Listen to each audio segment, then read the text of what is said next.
Welcome, it's Charter California Edition. My name is Brad Pomerance. We are joined today by Garo Medenlian. He is on the advisory board of the Armenian National Committee of America Western Region.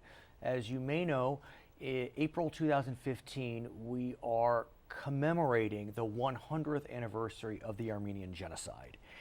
And I feel as if many Americans, many Californians, they may have heard about the Armenian genocide. They've heard a little bit about it now because of this commemoration, but there's not a real sense of what that genocide was, which many would call the first modern genocide and the precursor to genocides throughout the 20th century.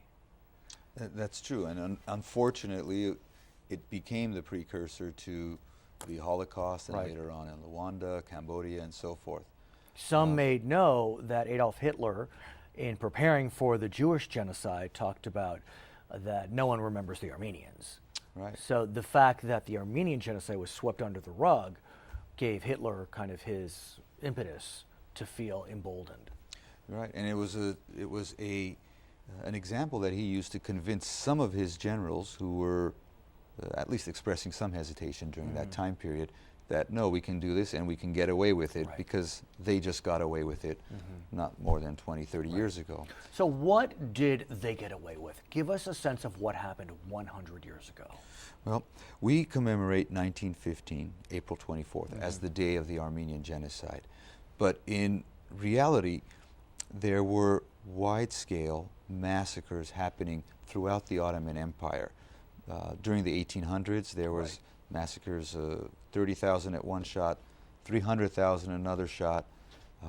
We call those the Hamidian massacres and the massacres at Adana, which is the main city in Turkey. In 1915, on April 24th, the gendarmes, the Turkish gendarmes, rounded up the Armenian leadership, the intelligence, the clergy, the teachers, those that were involved in politics, gathered them up, rounded them up, shipped them off to a camp. Most of them were killed. A few were imprisoned. And the motivation, the warped motivation, was they felt that the Armenians were disloyal, that somehow they were siding with Russians. Is that what prompted this? Well, that I think was part of the blanket excuse that we have Armenians here in our midst, and they're working with the Russians against the empire, and the empire was crumbling at the time. The Ottoman Empire. The Ottoman Empire was crumbling at the time. In all honesty, they did need a scapegoat. They needed a nationalist movement, which started to come about after the Young Turks took over in the, I believe it was in the 1905, 1909, 1910, in that period. And the rallying point for this nationalism was these Armenians that are in our midst. And religion was a tool that they used to fan the flames of that nationalism and that hatred. And the Ottoman Empire, mostly Muslim, Armenians, Christians. Yes. You talk to any Armenian, the two things that they'll tell you about is we're the first nation that accepted Christianity, and do you know about the Armenian genocide? My grandfather was an orphan.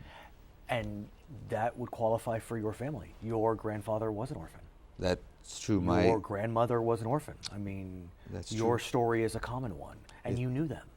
Yes. Tell us about them. Well, I can tell you on my mom's side, my grandparents were from a city in Bitlis, and they got out during the massacres just prior to 1910. They escaped.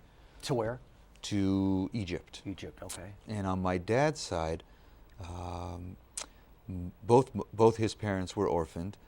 They ended up in orphanages in the region, sponsored by, many of the orphanages were sponsored from the United States, and I want to let you know about the United States and California's involvement in assisting the populations. But to make a long story short, they got to Lebanon, different orphanages. My grandmother was actually in the orphanage that made the Armenian genocide orphans rug that was donated to the United States, which recently Adam Schiff got displayed, so we thank him for that. Congressman Adam Schiff. Congressman Adam Schiff, yes. So what I wanted to get to was that California and the United States had a huge role to play in saving the Armenian orphans and the population in general. And that was through the Near East Relief that took place from 1915 to 1930. Originally tasked with raising $100,000 at the time. Then as the movement started, every state started participating, every individual started participating. The target was raised to 30 million at the time. They eventually raised over 100 million. In 1915. In 1915. Which is a huge amount today, let alone 100 years ago. Yeah. Actually, it was over a 15-year period from 1915 to 1930. Saved over 130,000 orphans. And that was all done through the United States. And California was obviously a large state back then, but a huge contributor to that campaign. So it's not that ironic that in California, in Los Angeles County, we find arguably the largest Armenian population outside of Armenia. Right. Centralized in Glendale, but not exclusively by any stretch. Talk to us about the Armenian diaspora and the wild success of Armenians in America. I mean, we've had a governor of Armenian descent, George Deukmejian, still with us today. Right. I mean, the list goes on and on and on of successful Armenians in our state and nation. Right.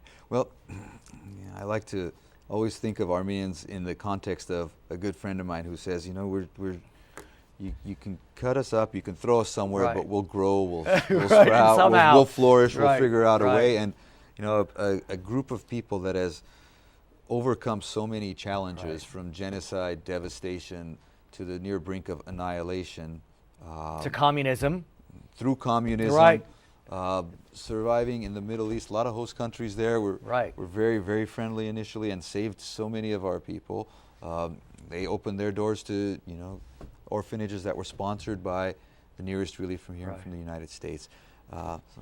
You know, you overcome that many challenges individually and collectively, because we do have that mentality where, okay, there's another Armenian there, he needs some help, help him out, and so forth. We've all been through the genocide. And it's true, and I think that has helped us. What is it about this region that has been so good to Armenians, and Armenians likewise so good back? I mean, what is it about it?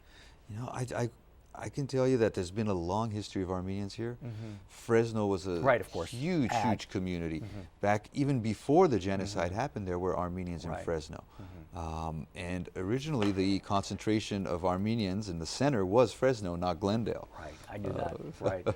I'm sure you did. So here we are, 100th anniversary. It's a strange word, but I guess 100th commemoration. How do you feel? How are you feeling? How are your colleagues feeling?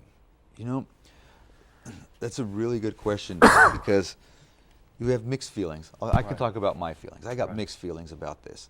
You know, it's been 100 years and there's still a campaign of denial, an aggressive campaign of denial by the government of Turkey.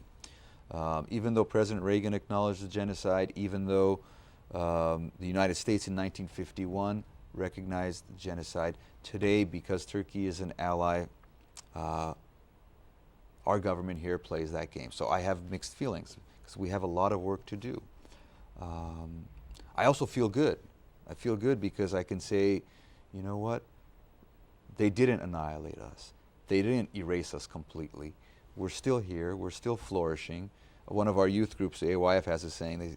They're doing a hashtag campaign this year that Turkey failed. And I like that because I can say, you know what?